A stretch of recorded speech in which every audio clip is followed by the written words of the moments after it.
Hello, everyone. You're listening to Season 2 of the award-winning podcast, The Social Contract. I'm Tavia. I'm George. I'm CLEO. And I'm Maya. Welcome to this episode of The Social Contract, the new way to Saturday. Hope is that stubborn thing inside us that insists that something better awaits us, so long as we have the courage to keep reaching, to keep working, to keep fighting. That's a quote from President Barack Obama. Thanks, Maya, and welcome, everyone. I hope you're all having a wonderful holiday weekend with your families. Our hearts are heavy as we mourn the loss of First Lady Rosalynn Carter. She was such a special and important First Lady. I'm glad George and CLEO included a special appearance by Mrs. Carter in episode 9. We'll hear from George and CLEO shortly, but something they shared with me that I thought was incredibly perceptive and moving was this. Some couples are so close. When one dies, the other can find it difficult to go on. The Carters were certainly very close and shared a deep and abiding love. So our thoughts are with former President Carter as he copes with the loss of his beloved partner and soulmate. We'll get into part 1 of our exclusive conversation with George and CLEO in a moment, and you can catch part 2 in our next episode. But first, by way of a quick recap, as we near the finale of our second season of The Social Contract, this season we've followed 10-year-old BFFs Georgie and GiGi on their adventures, traveling through time on a magical skateboard. In this episode, Georgie and GiGi will meet President Barack Obama as a fellow skateboard kid. He went by Barry back then, in the great state of Hawaii. We acknowledge the resilience of the people of Maui after the recent devastating wildfires ravaged that beautiful island. We are holding you close to our hearts. Now, before we catch up with Georgie and GiGi and their new friend Barry, we get to spend some time with our own inspiring pair. Hello, my friends, George and CLEO. I'm so glad that you could join us for this 2-part episode. I always enjoy catching up with you, and I know that our listeners love hearing from you. And we have all just celebrated Thanksgiving and harvest, so this time of the year is always a time to get us thinking about gratitude. It is a choice, I think, to be grateful. What are you most grateful for this year? I'm grateful for people, caring for people. One of the nice things about American holidays, holidays anywhere, we all have Thanksgiving, no matter whether you feel one way or the other, whether you daily have bad feelings towards somebody else, we still have these common things. It could be as sweet as sitting down to dinner with your family on Thanksgiving. It could be the Super Bowl that everybody watches. But I think from those, we can at least try to have a dialogue, at least I hope so. That's what I'm thankful for this year. This episode centers around President Barack Obama, and I just remember so distinctly being in the middle of the street in Portland, Maine, and literally jumping up and down and crying with joy that we had this new hopeful era ahead. It was an unforgettable election night. How do you remember that night? Where were you? Were you in the Capitol? Cynthia likes to take us to New York City election night, and we like to stay at a very, very old-fashioned hotel. And we go down to Rockefeller Center and watch the numbers come in. And then we always go to Times Square where everyone is together, and we watch it come in. We just stay until there's an announcement. CLEO, I remember during Obama's campaign, I remember Shepherd Ferry's now iconic hope posters. It was really hard to not get swept up in the power of that one word because we were experiencing it and we were seeing it everywhere. That word, hope, continues to have such a powerful resonance, maybe more so today than ever before. Can you tell us why the word hope inspired your word art. What is it about the word hope that compelled you to make this new word art? President Obama, his campaign slogan in 2008 could be boiled down to one word: hope. And the poster showing Obama and the big blue letters spelling the word hope has become one of the most iconic campaign images in American political history. Hope is such a powerful thing. When you are hopeful, anything is possible. When you lose hope, the world seems like a very dark place. Mm-hmm. I believe so strongly in the power of art to remind us about things like hope, love, and freedom. It's why I love making and creating and sharing my word art with you. I hope the word inspires you. I think mostly because it inspires us to be better people. It's forward looking. It's not necessarily backward looking at what issues or mistakes may have happened or things that didn't go the way we wanted them to go. It gives us a chance to live in the future.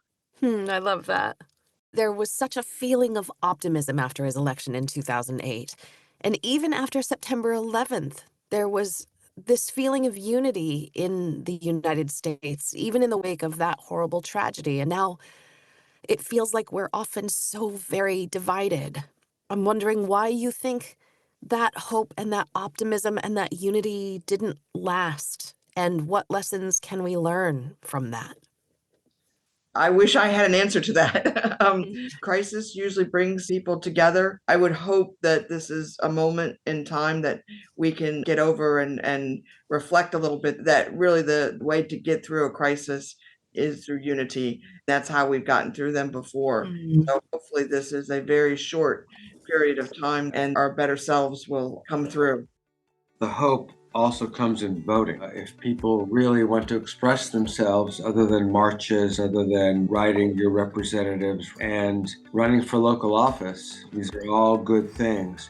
But at the end of the day, the way we can really participate and express our hope is in voting. Well, George and CLEO, everyone, it's always a pleasure to be in their company. Ooh, I am excited to continue part 2 of this conversation in our next episode. But for now, I'm going to kick it over to our own Stephen DeRosa. To meet President Barack Obama, Georgie and GiGi traveled all the way back to 1972 to meet him as a fellow 10-year-old. The magic skateboard brought them to a skate park in Hawaii, where Obama lived for a time when he was a kid. Georgie and GiGi had never seen palm trees in person, so they were in awe as they looked up and watched them sway. A boy on a skateboard glided up to them and kicked up his board. "Hey there," he said, beaming a bright smile. "I haven't seen you around here. Are you new?" "It's a long story, but sure, I guess you could say we're new," Georgie said. "Cool," the boy replied. "I'm Barack, but everybody calls me Barry." Georgie and GiGi glanced at each other. "Oh, cool. Well, I'm George, but everybody calls me Georgie. And this is my friend GiGi. Your last name wouldn't happen to be Obama, would it?" "It is. How did you know?" "Wild guess?" shrugged Georgie. Georgie and GiGi were tempted to tell their new friend Barry that when he grew up, he would become the President of the United States. But they decided not to spoil the surprise.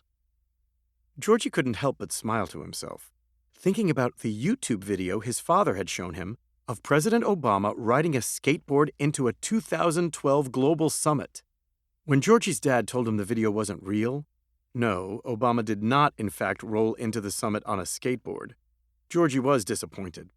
But when he found out that a clip from the made-up moment was awarded GIF of the Year, he cheered up. After an afternoon of skateboarding, Georgie, GiGi, and Barry treated themselves to shaved ices. The crumpled $1 bills that Georgie had in one of his cargo pockets were a lot more valuable in 1972 than they were in the present day. Gigi's favorite flavor was cherry, so her shaved ice was a bright red. Georgie loved coconut, so his was white. Barry picked the flavor called Razmus Spaz, so his was blue. After enjoying their patriotic ices in red, white, and blue, the kids were back on their boards. Barry told his new friends that he would teach them how to surf, but he never got the chance. I just have to cut in here for a second to say how much I am loving this story. And also, I don't even know what flavor Razzmaspaz is. I'm assuming there's some raspberry in it. But I suddenly cannot think about anything else but an ice-cold, bright blue Razzmaspaz snow cone. Anyway, please continue, Stephen. In a flash, Georgie and GiGi were flying again, soon descending upon Grant Park in the city of Chicago. It was November 4th, 2008, and Barack Obama had just been elected the 44th President of the United States. More than 200,000 people were there. Many of them were clapping and whooping at the top of their lungs. Some had tears streaming down their faces. It was a historic night. America had just elected its first black president. Georgie and GiGi could not believe that they were getting to witness in person this historic moment, one they'd only read about. Obama was at the microphone, waving and beaming that same bright smile he had as a kid. His wife, Michelle, and their daughters, Sasha and Malia, were at his side. If there is anyone out there who still doubts that America is a place where all things are possible, who still wonders if the dream of our founders is alive in our time, who still questions the power of our democracy, tonight is your answer. Oh, I'm so proud of Barry, GiGi said to Georgie. Yeah, and I thought getting elected class president of the 4th grade was a big deal, Georgie replied. It's been a long time coming, but tonight, because of what we did on this day, in this election, at this defining moment, change has come to America. There were so many flashes going off from so many camera phones, even flip phones, that Georgie and GiGi found themselves squinting. As Lincoln said, to a nation far more divided than ours, we are not enemies, but friends. Though passion may have strained, it must not break our bonds of affection. And to those Americans whose support I have yet to earn, I may not have won your vote, but I hear your voices, I need your help, and I will be your president too. Georgie rubbed his eyes. When he opened them, he saw a young couple that he recognized among the crowd. It was his parents, Cecile and John. Georgie remembered the story of how his parents met, standing in line at the polls on Election Day in 2008. He figured they must have decided to go and see the president-elect speak. This was their first date. He thought about pointing out his young parents, who were on a date, to GiGi, but for some reason, he decided not to. Awkward. For that is the true genius of America, that America can change. Our union can be perfected. And what we have already achieved gives us hope for what we can and must achieve tomorrow. Georgie and GiGi found themselves caught up in the moment and joined the crowd as it chanted, "Yes, we can! Yes, we can!" Wow, they thought, politics is fun. This is our moment. This is our time to put our people back to work and open doors of opportunity for our kids, to restore prosperity and promote the cause of peace, to reclaim the American dream and reaffirm that fundamental truth that out of many we are one, that while we breathe, we hope, and where we are met with cynicism and doubt, and those who tell us that we can't, we will respond with that timeless creed that sums up the spirit of a people. Yes, we can.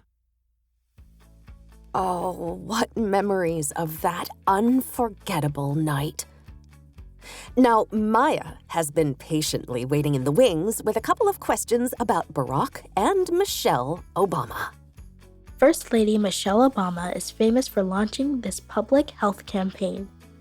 Was it called A, Let's Dance, B, Let's Move, or C, Let's Laugh? The name of the program Mrs. Obama founded to encourage a healthy lifestyle in America's children was B, Let's Move. Okay, one more. What is the title of Michelle Obama's first book?